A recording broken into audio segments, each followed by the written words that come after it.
Medyo matagal-tagal na rin kami dito sa Bahrain. Pero para ngayon pa lang yata namin matatry itong Chili's. Anong baon mo?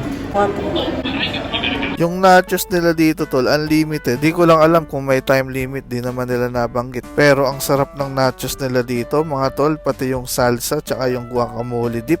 The best, approve na approve. Hindi ako mahilig sa avocado. Actually, hindi ako makain ng avocado, di ba? But this, it's nice. I like it.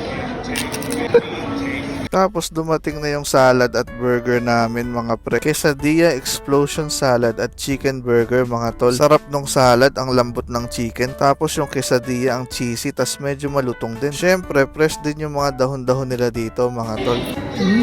Tapos ito namang price, ang lutong din. Sausaw mo pa sa guacamole. Naku, sarap. Tapos dito na tayo sa main event mga tol, yung burger nila. Sarap mga tol, fresh na fresh yung mga ingredients. At chicken breast na chicken breast talaga mga pre. Sarap ng sauce na. Si Agape naman, gustong gusto yung price mga tol, ayaw tigilan. Pero kami, ang nagustuhan talaga namin itong guacamole dip. Ang sarap, bagay na bagay sa lahat. So yun lang mga tol, hanggang sa susunod na video. Bye bye!